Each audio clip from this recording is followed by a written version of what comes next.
they doubt the kid. I'm about to prove them all wrong again. I got a low tolerance, cause they don't even know what the problem is. It's me. You waiting on the boy to fail, to hold your breath and face your death. Cause you play a roulette with each step I progress, no less. Go ahead and place your bets. Cause we know who we at, we know we top tier. Cause all the hate that you bring, we know it stops here. I'm taking off like a rocket here, ain't stopping here. It's strange how they cannot see the future, but see profit here. Wait up, we gon' always win. Tell 'em I can't take no loss. My team hold no L's, no. Aiming for the top, can't make it by myself. What's going on, kids? It's Friday. Love me some Friday. You do too. It's Friday here on Brett Breaks Things. It's my pleasure to be here. As usual, we have way too much stuff to get to. Just flat out. I've been starting the show saying we got a ton of stuff to get to, and then we don't ever get to all of it. All right? And I'm going to try today. Might be rapid fire. I'm gonna be a fire hose of facts and truth, unlike Don, who's a sprinkler of bull crap. You know what I'm going to talk about. I'm only going to open with it because it's developing still. And by the way, before I open with it, this is the last, I was telling Scotty, this is the last week. This is the last week without football, baby. NFL's coming. The Hall of Fame game is right around the corner. I think it's Chargers versus Detroit in Canton. They always have it in Canton. The Hall of Fame is awesome, by the way. If you haven't been to the Hall of Fame and you're a football fan, take your journey to Mecca. It has been renovated a number of times, and it is awesome. And that's where the Hall of Fame game is played. That is next Thursday, and then we have months of football greatness. And I will be updating you, and they will probably be sad and depressing updates about the Bears' progress through the season. Scott's a Jet fan, so I won't get a lot of pushback from him, as his season will be decidedly disappointing as well. He's going to get upset that I said that because we haven't even started yet, but I don't expect a Bears-Jets Super Bowl. Let's just put it that way, all right? I don't foresee it, but who knows? You never know. This is our last week without football, baby. So we're going to get into this. Well, let's play a story. The Jeffrey Epstein scandal surrounding President Trump is intensifying, fueled in large part by growing Republican defiance. Today, Todd Blanche, the second highest-ranking Justice Department official, met with Ghislaine Maxwell at a U.S. Attorney's office in Tallahassee to discuss the Epstein case. Maxwell is currently serving a 20-year sentence after being convicted for her role in helping Epstein recruit, groom, and abuse underage girls. How do you know it's a mafia? Are there signs? Are there signs that this government is being run like the mafia these days? I think there are.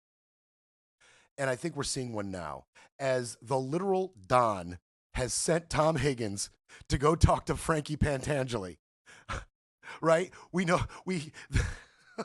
Don gets rumblings that Pantangeli's going to have a hearing. He's going to go testify. Right? So he sends Tom Higgins down there to talk to Frankie Pantangeli. Then Frankie Pantangeli shows up at the hearing.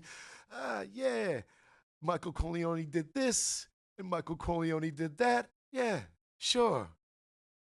And how did that end for Frank Pantangeli? I mean, the parallels are so obvious. Yeah, so Don sent his guy, Blanche, down to talk to Ghislaine, especially as thoughts and rumblings out of the Democrats about getting a deposition out of her, getting her to testify about what she knows and doesn't know. So as that starts ramping up, Tom Higgins goes down to talk to Ghislaine. It's Blanche, Deputy AG Todd Blanche. He goes down to Tallahassee to talk to Ghislaine. All right, so we're gonna get into this just a little bit. This is video of Maxwell returning to prison just moments after meeting with Trump's Deputy Attorney General. And you can see her there. Actually, if you look closely, she's carrying a box of material. Now, Maxwell's attorney says she was forthcoming with every question that Trump's team threw at her today. A box o something. She left without a box o something and returned with a box o something. We don't know what's in that box. Maybe we'll find out. A lot of people are doing really good reporting on this lately, like the Wall Street Journal, the New York Times, Axios. They've all been doing a lot of great reporting on this lately. Maybe we'll find out what's in the box o something at some point, but she was very forthcoming, is what we're being told. Now, you're going to be introduced to her lawyer, David Oscar Marcus. I don't like the cut of his jib. Flat out. I don't like the looks of this guy. I don't like the vibes he gives off, and he's got those dead sociopath like soulless eyes, in my opinion. And maybe you'll agree with me. Maybe you'll say I'm off base and I'm being a little judgmental, but I just don't like the cut of this dude's jib. You want to meet him? Let's hear what he had to say. We had a very productive day today with the Deputy Attorney General Todd Blanche and Ghislaine Maxwell. First, we want to thank the Deputy Attorney General for being so professional with all of us and for meeting with us. He took a full day and asked a lot of questions, and Ms. Maxwell answered every single question. She never stopped, she never invoked a privilege, she never declined to answer. She answered all the questions truthfully, honestly, and to the best of her ability. And that's all the comment we're going to have today about the meeting. We don't want to comment about the substance of the meeting for obvious reasons, and we'll go from there. So thank you all so much. Deadpan, very matter of fact. I feel like if you were caught in a, if he was a serial killer that was caught and then interviewed from jail, he would deliver just like that. I lured the victim in, incapacitated the victim, proceeded to eat the victim's foot. Like, I just don't like the vibes coming off that guy. I don't like him. Now, first, why Blanche? Why AG Blanche? We're going to hear from, a political and law analyst in just a little bit, John Yoo, who's going to talk about, how odd it is for somebody that high up, right? The number 2 cop for the U.S. Why him? But not just why somebody from that position. Why Todd Blanche himself? Why this guy? There might be answers to that. But David, in all seriousness to you, I know a lot of people that have worked with you. I know a lot of people who know you very well. I now consider you a friend and someone who I know pretty well. You are by far the best out there, and I'll always say yes to this podcast. It would be the first three-peat. So, three-peat. He's been on this Psychopaths podcast 3 times. And by the way, the fact that David Oscar Marcus, first, he goes by 3 names. I already don't like you. But the fact that David Oscar Marcus has a podcast, I dislike you further. I don't trust people with podcasts.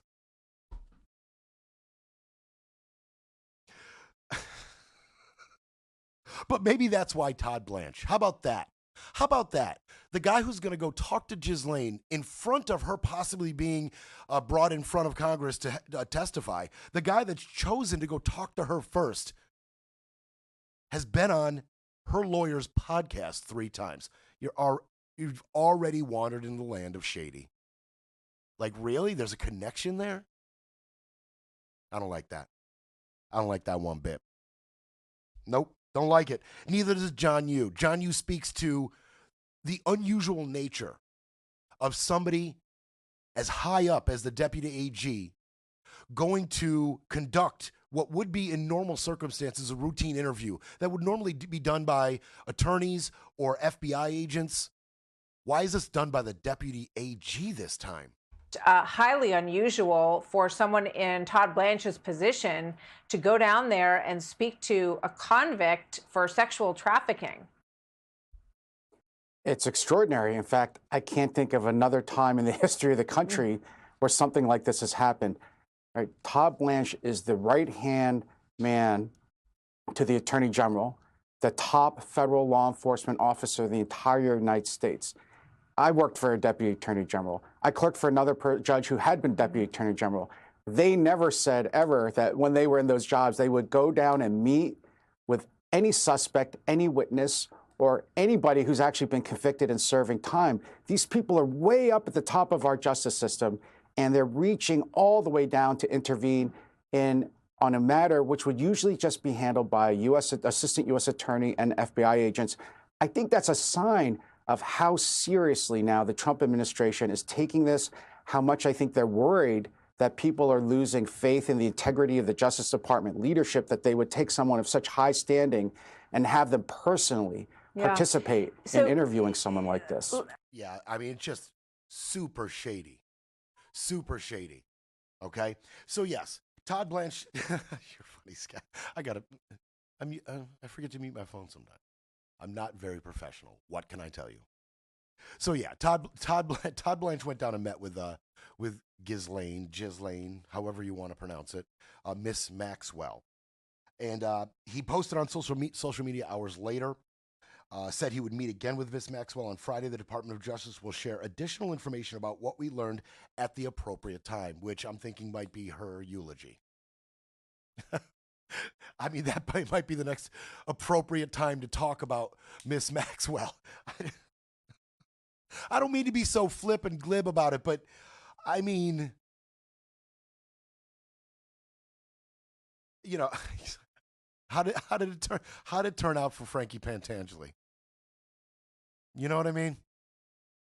How did it turn out for her boyfriend? Honestly.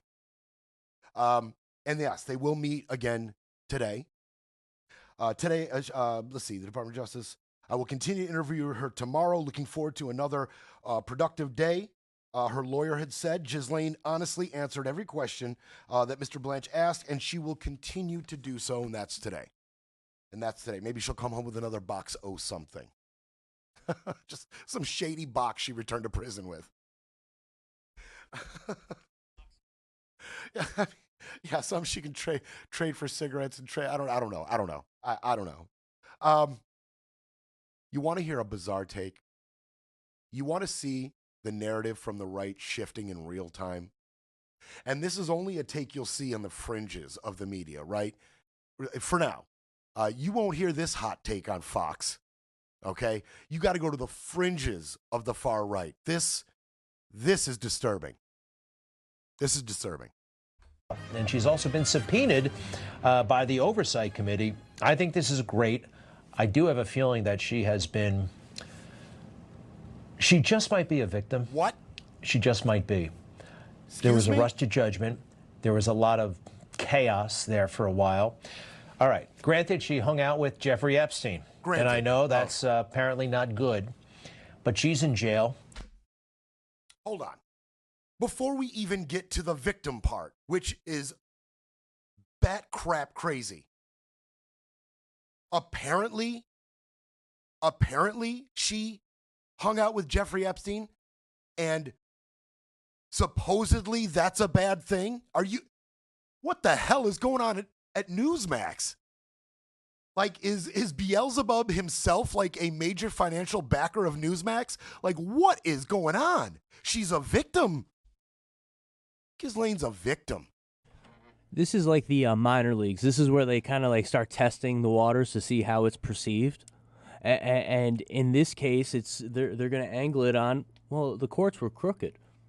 It was all a setup they had to pin it on somebody. They couldn't pin it on the dead guy, so they set her up. She's just the victim, and they're testing it. This is like the minor league before they bring it up, you know. And if it gains traction at Newsmax, who knows where it might end up? You got it. And if they can hand Donald Trump another narrative to obfuscate and point the finger elsewhere, right? They'll do so. If the mainstream audience doesn't cringe, they'll go with it. So this is where they test it. They throw it on social media. You know what I mean? Right. Well, hopefully the reaction to this will be the correct human reaction, which is on the verge of throwing up. And I'm going to get to some other stuff that's going to make you throw up in a little bit, because we're going to get into some other stuff. But as far as Ghislaine being a victim, let's just be clear.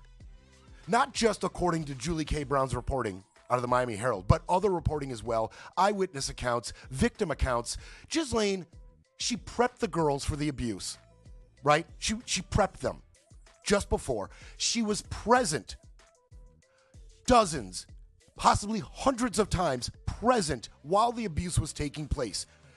She groomed these girls, took them off the streets, groomed them, then taught them how to pick out other victims in their community at school, social places, events, and groom them as well and bring them into the fold. Ghislaine Maxwell is not a victim. She is not a victim, and she is not doing 20 years in prison by accident. That is an abhorrent take. It's time for a quick break, then we break some more. You're listening to Brett Breaks Things. Brett Breaks Things. fighting for America one mic drop at a time.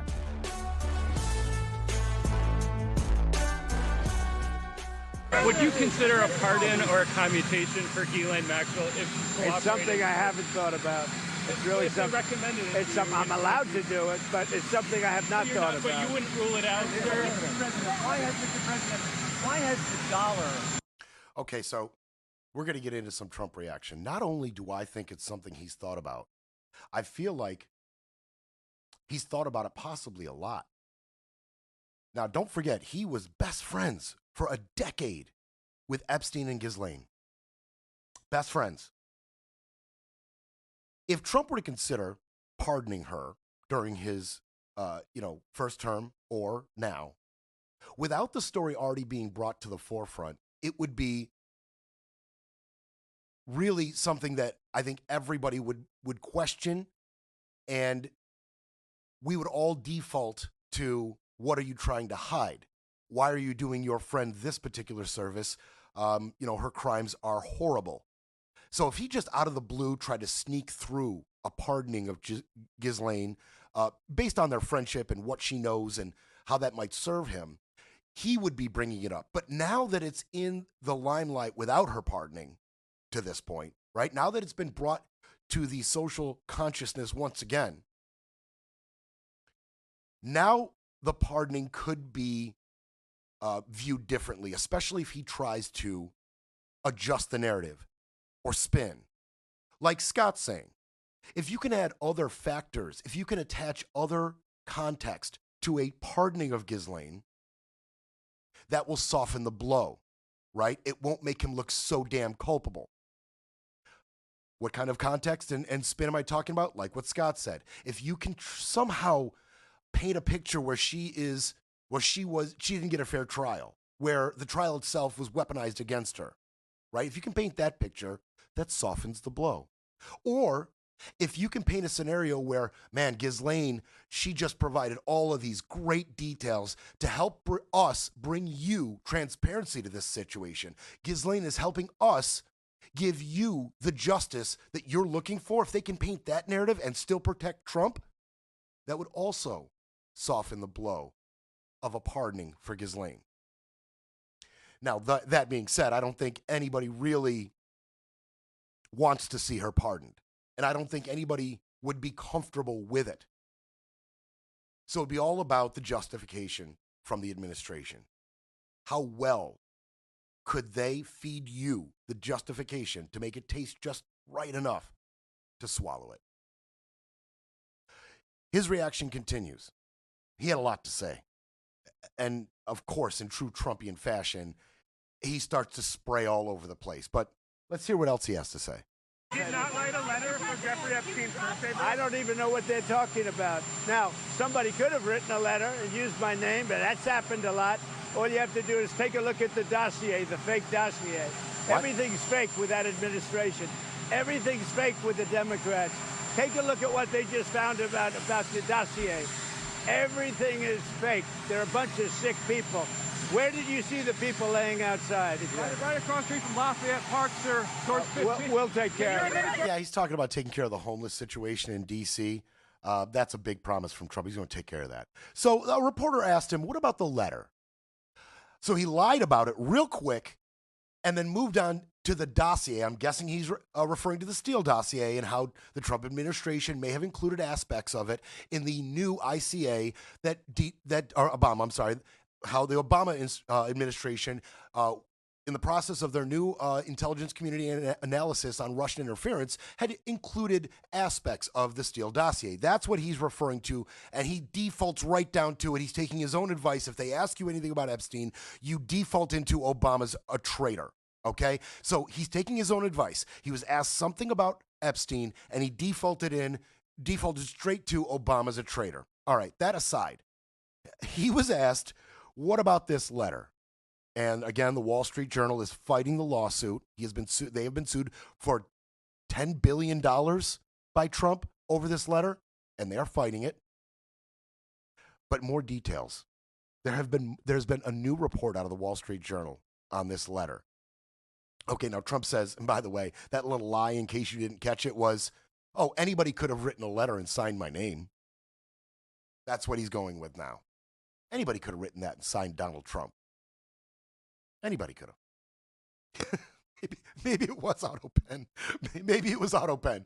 Maybe he wasn't even there. Maybe Biden AutoPen signed it for him.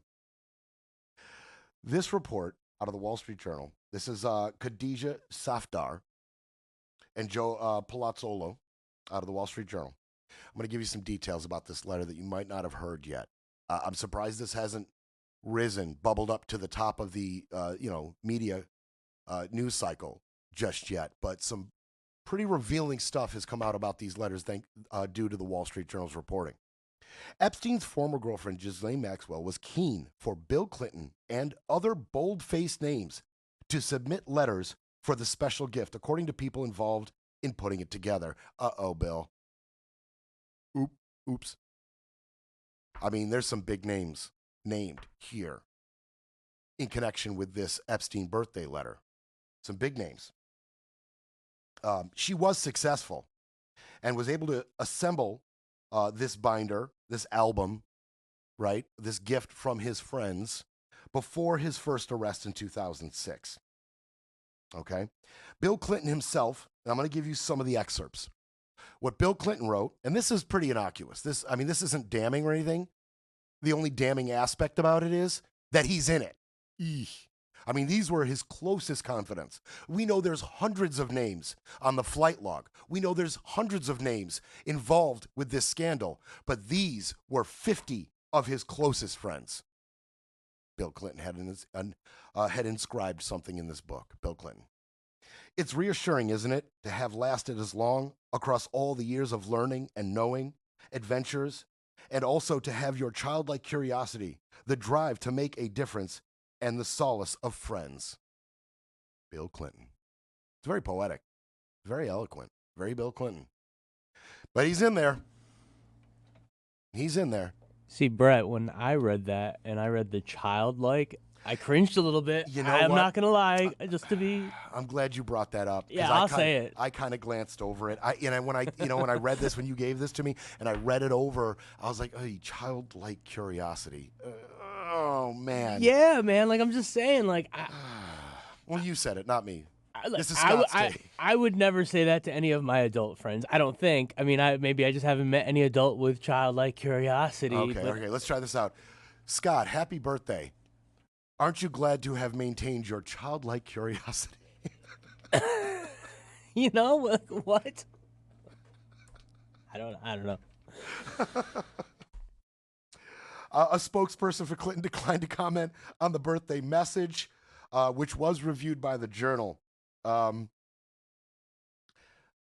a previous statement, Clinton had said he had cut off ties.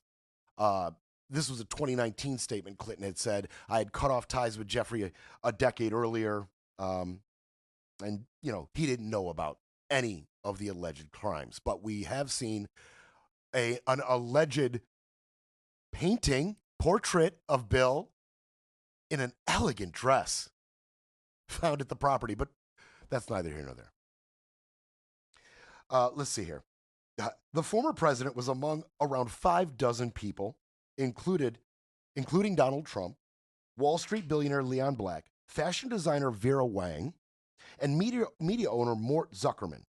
Okay? They all ended up in the book with personalized letters to Jeffrey.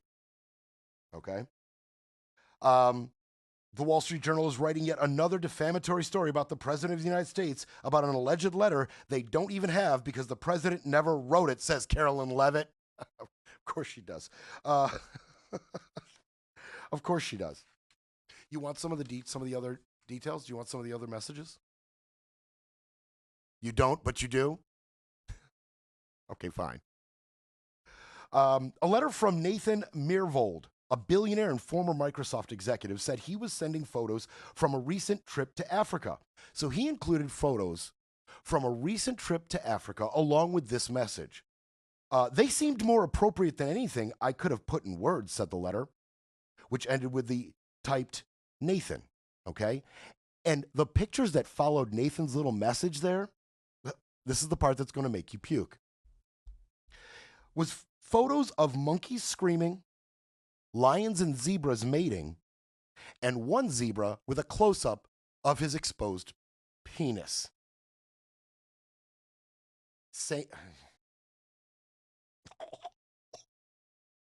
Again, Brett, gifts I probably wouldn't give to my adult friends. I'm just throwing it out there.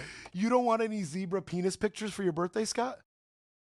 You know what? I have plenty already. I'm perfect. Oh, okay. I'll get more original. I'll try to get more original.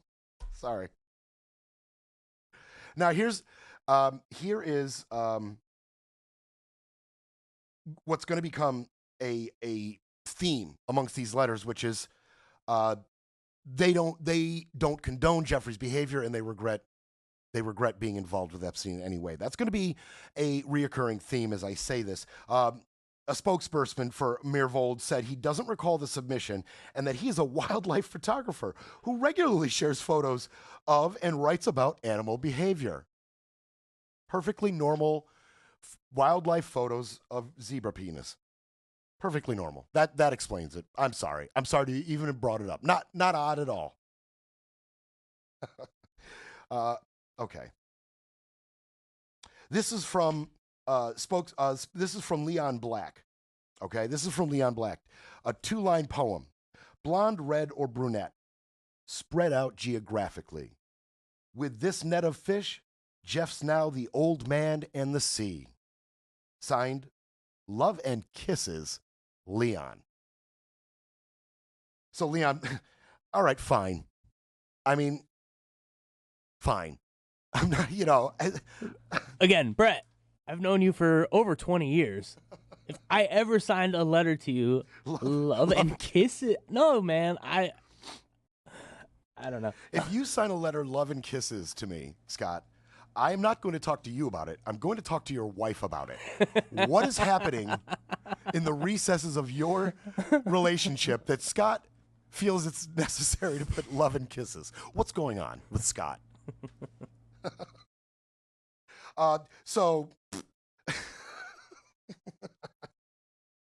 Let's see here. You'll see here. Black has met Epstein around 1996. He paid him for tax and estate planning and said, quote, he regrets having any involvement with Epstein. We circle back to that. UK ambassador to the U.S. Mendelsohn included photos of whiskey in a tropical island, referred to Epstein as his best pal. Later, quote, very much regrets ever having been introduced to Epstein. A letter from Vera Wang, the fashion designer, joked about putting Epstein on The Bachelor and suggested they go on a fashion trip. She later said she regrets ever associating with Jeffrey Epstein. Damn right you do. Damn right you do. But of course, Trump wasn't really in that book, right? Somebody else wrote Trump's message and then signed it Donald Trump. And it just happened to look exactly like his signature and a picture drawn exactly like all of the pictures that Don has ever drawn. Or drew, sorry. So, but no, somebody did that for him. Somebody who had ill will towards Donald snuck into the birthday party and fraudulently signed Donald's name to a personalized birthday card for Jeffrey. That's what happened. Breaking politics, breaking narratives, breaking news. But first, we need a coffee break.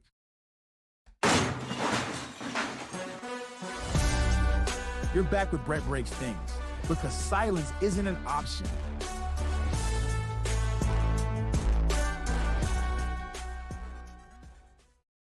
All right, so you know what? I'm not going to clip it there, Scott. I was thinking about stopping right there on the Epstein stuff so we can get into some other stuff in the next couple segments, but I want you to see, he hates it when I peel back the curtains, but I want you to see some of this other extra stuff. I want you to hear this. This is, in concerns to the letter, this is Bradley Edwards, and he is a lawyer for victims of this abuse, of the scandal. He is a lawyer for some of the victims of the abuse. And here's what he had to say about the letter. I want to go to that book because with your familiarity with evidence against Jeffrey Epstein, which you've collected a lot of through the discovery process, what do you know specifically about that book? Do you know that the estate, the relatives of Jeffrey Epstein, in effect through their lawyers, are in possession of that birthday book? Yes, I know that the executors of this estate are in possession of that book. And I think that after they turn it over, it should probably be set in the Smithsonian as an artifact at this point in time. It's going to go down in history so that the world can see this book, and they'll know who were Jeffrey Epstein's best friends at the time, what letters did his family write to him, what other pictures are in there, things of that nature. Redact victim names, release the book, and move on. And all the House of Representatives would have to do tomorrow is write up a subpoena for that book, and you believe that it would be the lawyers involved would comply with that subpoena? I know the executors' lawyers. I've worked with them for years. They're good people. They're good lawyers. They would comply with the subpoena immediately. And don't forget, that's exactly what they did. The subcommittee had voted successfully to subpoena every bit of Epstein evidence, everything, files, books, birthday wishes, pictures in those birthday wishes, all of it. That's exactly what they went and did. So hopefully we'll be getting our hands on that stuff soon. Trump's reaction to this, I mean, he just keeps on going. He just keeps on going. I want you to hear this. Well, I don't know about the meeting. I know it's taking place, and he's a fantastic man. He's a great attorney, and people should really focus on how well the country's doing, or they should focus on the fact that Barack Hussein Obama let a coup, or they should focus on the fact that Larry Summers from Harvard, that Bill Clinton, who you know very well, and lots of other friends, really close friends of Jeffrey Summers, should be spoken about, because, you know, Jeffrey Epstein should be spoken about, and they should speak about them, because they don't talk about them, they talk about me. I have nothing to do with the guy. Yeah, well, the problem is Bill Clinton isn't president of the United States, Don. Yeah, that's a big difference. All the other people that we're not talking about quite as much in connection with this story, they're not the president, dummy. I mean, he gets asked about the letter, he gets asked about Epstein, he gets asked about his involvement, and then he goes, Barack Hussein Obama. That's what you should be focused on. The unindictable Barack Hussein Obama. That's what you should be focused on. And in terms of Barack's immunity, Don had something to say about that as well. How do you think that the Supreme Court's ruling that benefited you on presidential immunity would apply to former President Barack Obama and what you're accusing him of doing? It probably helps him a lot. Probably helps him a lot, the immunity ruling. You but think? It doesn't help the people around him at all. But it probably helps him a lot. Well, he's done criminal acts, there's no question about it. But he has immunity, and it probably helps him a lot.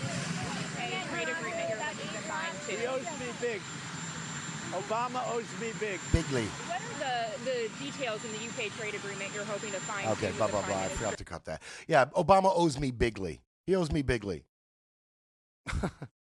So, out of one side of his mouth, talk about Barack, talk about Barack, talk about Barack. And on the other side of his mouth, but we can't indict him. He's immune. Yeah, you're right. He's immune. But the people around him aren't. He wants to remind you, I can still be the retribution president. I can still weaponize the DOJ versus other people, and plans to. As he was bringing up Hillary Clinton earlier, has talked about Clapper, has talked about Comey, talked about Biden. Because Biden wasn't president then. He was vice president then. I like to hear from Chris Murphy. You all know that by now. I like to hear from Chris Murphy. Chris Murphy makes a lot of sense, and he does it in an appropriate tone, which is pretty pissed off, generally, at Trump's behavior. Let's hear from Chris Murphy on this. I think broadly what you're seeing is the number one priority for this administration, which is the protection of the rich and powerful.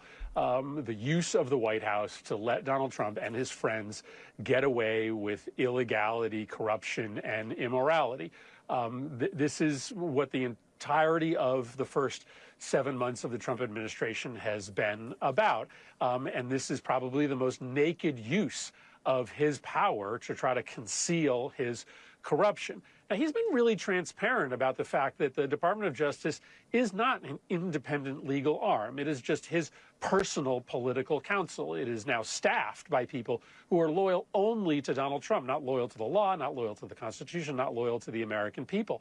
And so, of course, this is outrageous because this is a lawyer who's paid by the taxpayers, but is definitely working to protect Donald Trump's political interests, going down to meet with Maxwell and, conceivably offering her the moon and the stars to change her story. She is, as your previous guest noted, a deeply immoral individual who is likely willing to say anything in order to have her sentence reduced. So, this is just one of many consequences of having a Department of Justice that no longer represents the American people. This is a multi-billion-dollar agency that is now in service of allowing Donald Trump and his friends to get away with absolutely outrageous conduct. Okay, so he talked about things that we all know. The weaponization of the DOJ to benefit Trump specifically, not just to cover up his crimes or cover up anything he doesn't want you to know, but also to weaponize it against his political rivals, right? We knew that. He describes that better than we could. But one thing I took away from that, and I think you did as well, is Ghislaine will say anything, right, to reduce her sentence. Is Blanche going down there to get their lies straight? Could it be that simple? Ghislaine, when you finally make a statement, here's who you need to leave out. Here's what you need to change about the truth. And we need to be on the same page. We need to be on the same page. The DOJ, the FBI, they need to be on the same page with your new version of the events. We need to know who you're going to name. We need to make sure you know who you're not. Could it be that simple? They're going down to get their lies straight. Chris Murphy continues. You have the Department of Justice now operating to cover up the crimes and the corruption of Donald Trump and his friends. And the Epstein files, it's not the only place this is happening. I mean, if you wrote Donald Trump a check for his inauguration of $1 million or more, you essentially were handed a slip of paper, and on it you got to write what crimes, what violations of the law you wanted to get away with, because all of those companies and individuals ended up getting a case dropped at the FTC or at the DOJ. So they're protecting the wealthy and the powerful connected to Trump, but then they are also using the DOJ to go after Trump's critics. And I just don't think we can, let the news of his threats against Adam Schiff or his threatened action against the Attorney General of New York become a 1 or 2 day story because. Okay. Totally agree with you, Chris Murphy. He should be held accountable for these fraudulent, obviously biased, weaponized assaults on Schiff and Obama and everybody else that he wants to sue or investigate. But Scott just brought up a good point. Scott brought up a good point. What if what was in that box O something was the files, the pertinent, right, credible files that Bondi is willing to release, right? So maybe they've narrowed down, to protect Trump and his allies, narrowed down the files that are to be released, then gave them to Ghislaine. Here, you're not going anywhere. Your schedule's wide open. Go through all of these and make sure we're in lockstep with what we're releasing. Make sure you can credibly, convincingly back up whatever narrative we have laid out in the pertinent, credible files. Here, get your bleep straight. Right? Get it straight. I love that. I love that. Right? She's not going anywhere. She's got time to read it over. Right? So, I mean, it's incredibly shady. It's incredibly shady. They're meeting again today. We're going to keep it moving. We're going to keep it Oscar Mike. I did find there was a funny moment. Anytime I can get Ron DeSantis assaulted in any way, shape, or form, even if it's just verbally assaulted, I'll take it and I'll share it. I remember WrestleMania 3. He was up. Hey, stop. Get out of here. Get out of here. Get out of here. Get out of here. Get out of here. I just want to admire this gentleman. He squeezed so much into like 5 or 6 seconds of shouting, "Alligator Alley, is this your legacy? You're a bleep, and you're protecting a pedophile." Bleep it. You're a pedophile. Second gear, fourth, sixth gear. He went from 0 to 60 in 5 seconds. He really squeezed that in. And Ron got so triggered. He's such a little man inside with his little platform shoes. There's such a little insecure man operating the controls inside Ron DeSantis. It's so obvious. Everything he's done, he does is run on a combination of his super id and ego in conflict with each other and his insecurities. Everything he does, it's all wrapped up in that. He's such a little man, and he did not handle that well. Of course he did. Get him out of here. Get him out of here. Tim Burchett said something I thought was interesting about, this is concerning, there's no real way around Trump's relationship with Epstein, right? No matter what Trump says, no matter what bond he releases or doesn't release, at this point, everybody on the planet knows that Trump and Epstein were best buds, at least for a decade. We all know that. It's not disputable. It's not fake news. This is the truth. This is reality. What does Tim Burchett have to say about their relationship? I don't care about people who flew on his dadgum plane. President Trump has stated multiple times he flew on his plane. As a matter of fact, he banned that dirtbag from Mar-a-Lago over 15 years ago. I'm tired of hearing people trying to pin Trump to it. Trump has been out front saying that he knew the guy, and he banned him from Mar-a-Lago. They knew each other. They ran in the same circles. It's just like me. I know a lot of dirtbags myself. But but I would hope that we could follow the money trail and just see where it all leads. And hopefully in all this, and I warn people, we need to protect the name of the innocent. All right. First of all, I'll take it back to 3rd grade. Takes one to know one. And that's their little moral cubbyhole you heard at the end. This is the little moral cubbyhole they go to hide in. We got to protect the victims. So if we take our time or cover up or obfuscate or delay releasing things, it's because we're trying to protect the victims. That's their little moral cubbyhole that they're running and hiding in. But yeah, Tim Burchett, yeah, he knows scumbags. He takes money from scumbags. Scumbags vote for him. And he works with plenty of scumbags in Congress. Yeah, I'll go along with that, Tim Burchett. You know from scumbags. You may be one of the leading authorities on scumbaggery. I'm here for that take. But even with Tim Burchett's trying to spin this obvious relationship that Trump and Epstein had, this obvious friendship that everybody knows about that would certainly lend itself to little love letters on each other's birthday. Good job, Tim Burchett, dirtbag. We'll be back to break it all down. You're listening to Brett Breaks Things.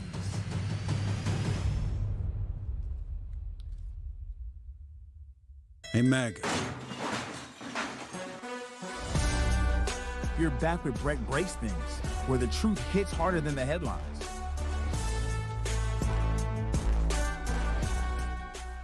Did you guys notice my Santorelli shirt I was wearing? I don't wear it a lot. This was a gift from Randy. This is from The Sopranos, which I told you I'm watching, and you've heard it seep into my dialect, and I'm proud of it. No regrets. No, we're watching The Sopranos, and that was one of the first big HBO original series, right? But before that was Oz, which my wife has gotten into. She loves crime dramas, okay? She loves crime dramas. She's an attorney. She loves crime dramas, and so she started watching Oz. I have a big problem with this because Chris Maloney is in Oz, and he's naked about half the damn time in this stupid show. So I do not approve. Just want to make that clear. But no, they're both great. I am continuing to rewatch for me, Sopranos. Just amazing. So I'm going to be doing that over the weekend, among other things. Hope you guys are planning on enjoying your weekend. Sometime during the weekend, if you feel particularly motivated, head over to BrettBreaksThings.com. Hit the donate button. Maybe you're feeling generous. I would love that. very much. And I did want to mention, I mentioned it yesterday, Ring the Damn Bell podcast. I was on it, 2 episodes. Another one's coming out. I was on 3, actually. Third one's coming out soon.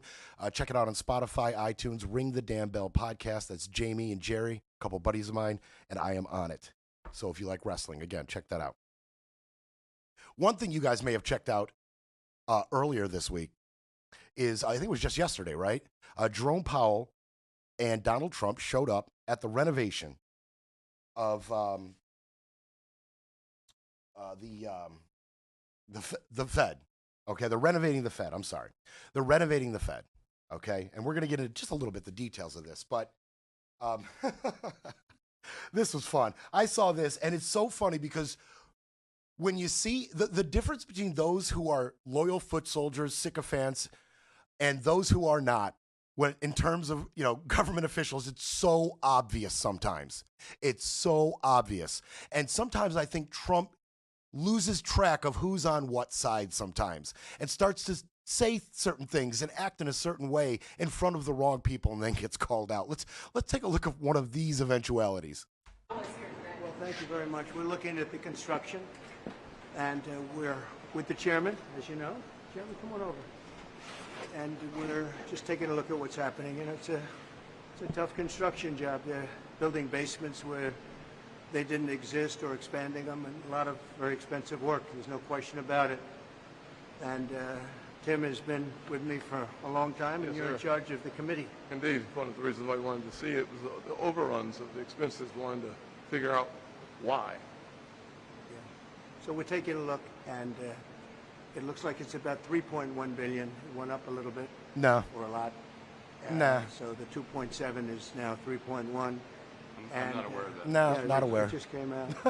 It just came out. Heard that from anybody at the Fed. Yeah, it just came out. Yeah, it just came out. Our notes had it about 3.1 as well. 3.1. 3.2. Look at Tim Scott just Yes. parroting that bull I don't know crap. who does that. You're including the Martin renovation. You just That's added. our entire capital. Yeah, you just added in a third building. Is what that is. That's a third building, Well, including no, the but Martin building. it's a building that's being built. No, it was built 5 years ago. We finished Martin 5 years ago. It's part of the overall work. But it's So, not new. So we're going to take a look. We're going to see what's happening, and it's got a long way to go. Just completely. Additional cost overruns. Don't expect them.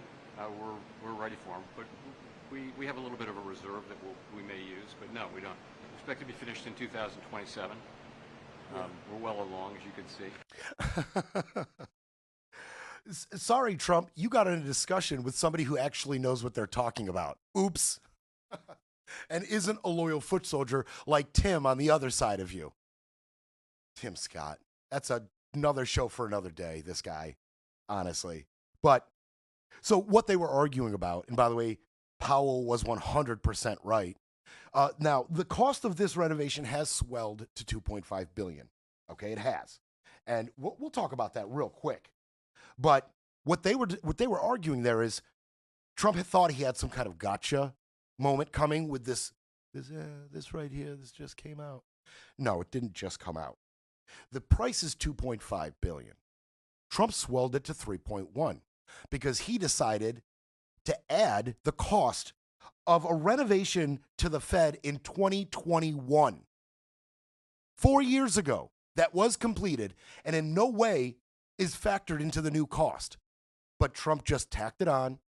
Powell, of course, knowing what he's talking about and not being a sycophant, said, "You're wrong. You're wrong. You're wrong." Took his little paper and explained to Donald why he's wrong.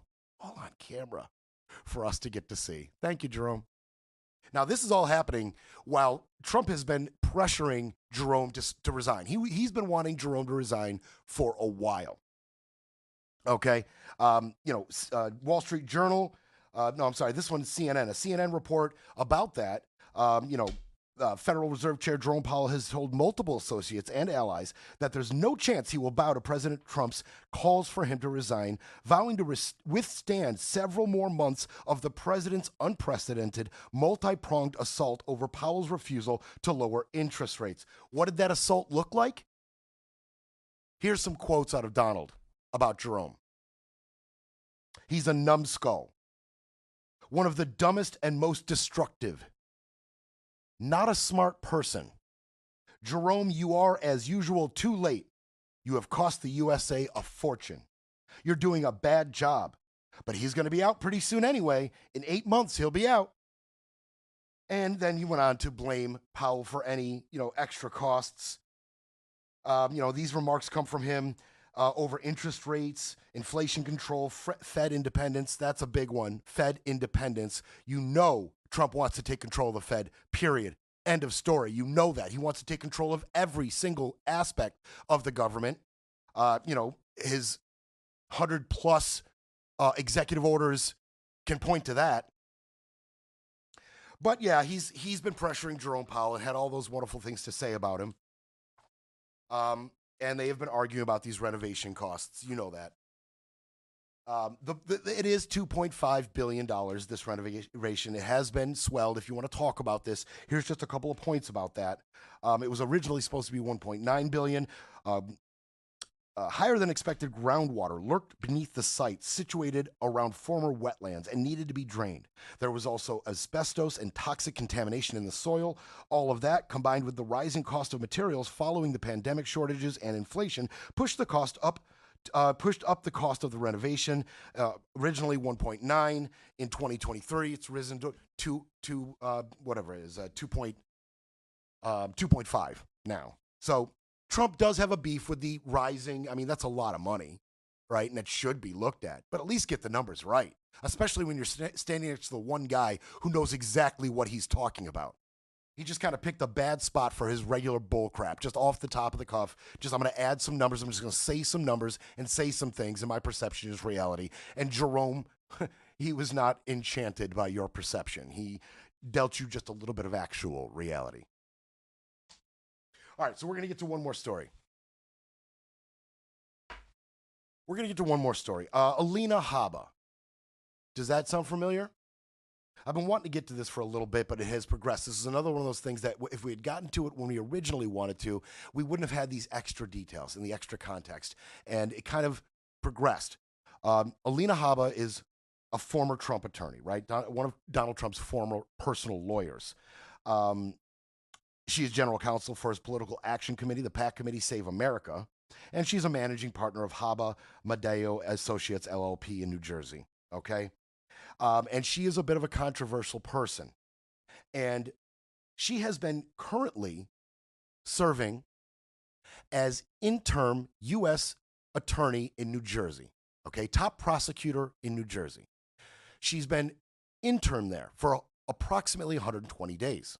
Now, the judges in that district had an option to extend that interim, right? Extend it and keep her around for a while. They declined. They declined to extend her, which the Trump administration called a weaponization of the judgeship and personal, an attack. They characterized it in a lot of ways. She was replaced. She was replaced by Grace. What was her name? Desiree Grace. I'm sorry. So Desiree Grace, who had been working in those courts for a while, she was handpicked by those judges to replace Habba. Okay, she was handpicked, so they put her in what was Habba's position, U.S. Attorney in New Jersey.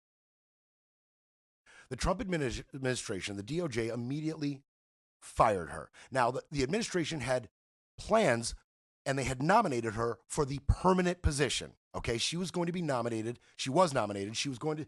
They were going to try to seek confirmation for her to that position, Habba, permanently. And so, while that nomination was going on, Desiree Grace would have been in that spot. Okay. In a very spiteful and petty move, the DOJ fired Desiree Grace, dropped the permanent nomination for now, and applied her as acting U.S. Attorney General of New Jersey. Acting. There's a difference between interim and acting. Interim is 120 days. Acting is 210 days. So the judges declined to put her in. And at the time, the Trump administration was very, very fired up about this. Back to the White House soon. Federal judges in the District of New Jersey have declined to extend Alina Habba's appointment as interim U.S. attorney. President Trump appointed Habba to the position on March the 24th. Interim U.S. attorneys are only allowed to serve for 120 days if they are not either confirmed by the U.S. Senate or extended indefinitely by the district court in their jurisdiction. So, boom, the judges declined, and that Trump took as a personal slight, right? That he took as a personal insult for the judges to decline extending her, his chick, his lawyer, right, in this position. Very spiteful, very petty. Habba was asked about it, and she's just a charming individual, the type of person that you would expect Trump to surround himself with. And she joins us now. So are they trying to take you out because you indicted a Democrat for assaulting an ICE officer? It sure sounds like it, Jesse, doesn't it? I mean, would it be the first time that anybody's been attacked for doing their job and doing it well? So Waters is right there to add fuel to any conspiracy theories, to that fire. Give her a nice friendly platform to just hurl accusations at the Democrats, right? Just in general, just the whole entity that is the Democrats. They're attacking Alina personally, and she talks about it some more. Look, I have to tell you something, Jesse. I think anybody that's known me in this public sphere for the last 4 years knows I'm not a coward to a fight. So I have obviously been doing my job. I do my job irrespective of who you are, what your politics are. That's what I said when I swore on my oath in that Oval Office in the picture you just showed. So I'll continue to do so. Yeah, and she knew she could be indignant and defiant in the face of this because she knew what was bubbling. She knew what was brewing. And I just wanted to bring this to your attention because it's yet another dirty, underhanded tactic to the Republicans and Trump would employ, right? And from all accounts, Desiree Grace was the best candidate for the job, period. She had the experience. She's a Republican, by the way. She had the experience. They knew her. They wanted her. She would have been a great pick. That's all done now. And she was graceful about it afterwards. She called it an honor that the judges would handpick her for that position. She took it very gracefully. But what a just an underhanded little trick. The judges who scorned, stiff-armed his lawyer fire their pick. And then get Habba in for twice the time that then would have been afforded her if the judges had extended her internship. Now she's acting. And this still leaves the door open for her to be nominated permanently to the position. But now they don't have to hurry, right? Now they've got their person in the spot for the next 210 days. It only came at the expense of Desiree Grace's career. They'll try to repair the narrative, but Brett breaks. Things will be back Monday to break it all down.